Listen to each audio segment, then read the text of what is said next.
Bonjour à tous et bienvenue dans cette vidéo où nous allons nous occuper de la réponse de l'enfant vers le parent à travers notre Redux Toolkit, à travers notre slicer. Je vous rappelle ce qu'on avait fait, donc ici on avait initialisé d'ailleurs, je vais l'enlever, hop là, bam, tac, donc ça c'est mon Redux Toolkit. On avait ici créé une slice, une tranche, un sujet ou des actions communes traitant d'un seul sujet, la communication ici, et on avait relié à l'app et à l'enfant. Maintenant, quand je clique sur message à l'enfant, il y a salut le jeune, et je n'ai plus aucun lien avec le parent, puisque je vous rappelle qu'on doit éviter ce fameux effet du props drilling. Maintenant, il faut bien que l'enfant puisse répondre. Eh bien, c'est le même chantier, hein. Si l'enfant doit pouvoir répondre, il faut qu'il puisse dispatcher une action. Il faut que, Redux Toolkit puisse dispatcher une action voulue. Donc, même chantier, use dispatch, const dispatch égale use dispatch. Et quand je clique sur répondre,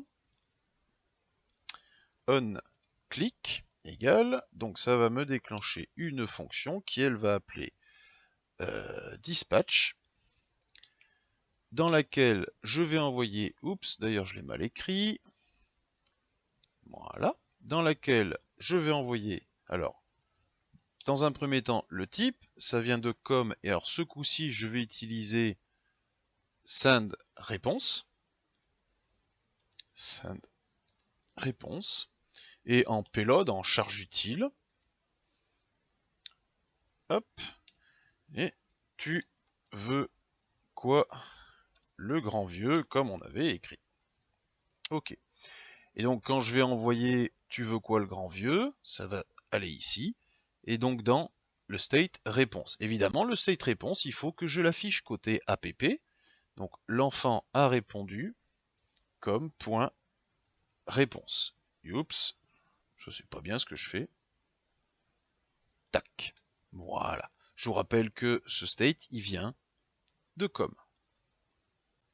Hop là, petit cheminement, donc je clique sur ce bouton complètement à droite. Les données vont être dispatchées sur cette action. Cette action va aller modifier ce state. Le réduceur va faire en sorte que tout soit en place dans réponse. Réponse qui va s'afficher ou qui est déjà affichée puisque de base tout est synchronisé. C'est ça aussi l'énorme avantage.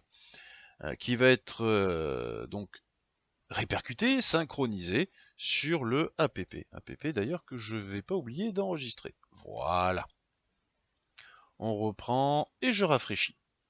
Pour l'instant, personne ne communique. Je clique, message à l'enfant, ici on a salut le jeune, et si je clique sur répondre, j'ai tu veux quoi, le grand vieux. Voilà, on a communiqué de façon très très simple à travers Redux Toolkit, qui au final, vous voyez, c'est pas non plus l'enfer. Hop, pardon, voilà. On est allé donc dispatcher des actions, dispatcher des states, des informations sur un sujet commun, la communication, entre deux composants qui sont certes reliés entre eux, et par le parent, hein, puisqu'ils ont un lien d'affiliation, mais sans faire de prose drilling, sans creuser en continu tout le long des enfants pour atteindre l'enfant désiré. On a réussi à faire communiquer l'app et l'enfant.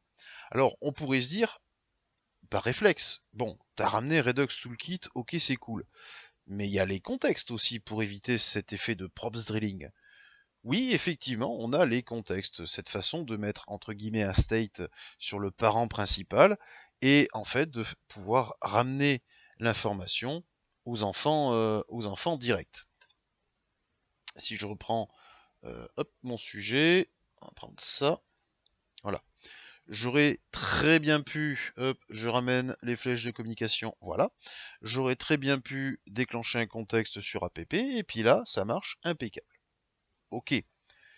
Sauf que quand on n'a pas de lien d'affiliation, là, ça commence à être compliqué. Si je reprends un autre exemple, alors je vais essayer de le reproduire, mais je vais le changer un tout petit peu, j'en parlerai sur la vidéo.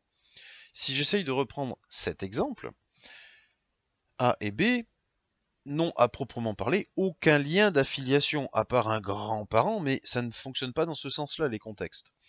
Donc, de fait, ça va poser problème. Et c'est là que Redux Toolkit et ses notions de slice vont pouvoir nous aider. Donc ça, j'en discuterai, enfin, je présenterai le petit exemple que je ferai sur ça lors de la prochaine vidéo. Je vais essayer de créer deux slices, donc deux sujets différents.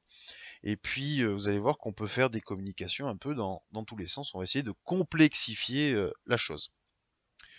Nous, pour l'instant, hop, on est allé ici. On a créé notre store que j'avais nommé Main Store.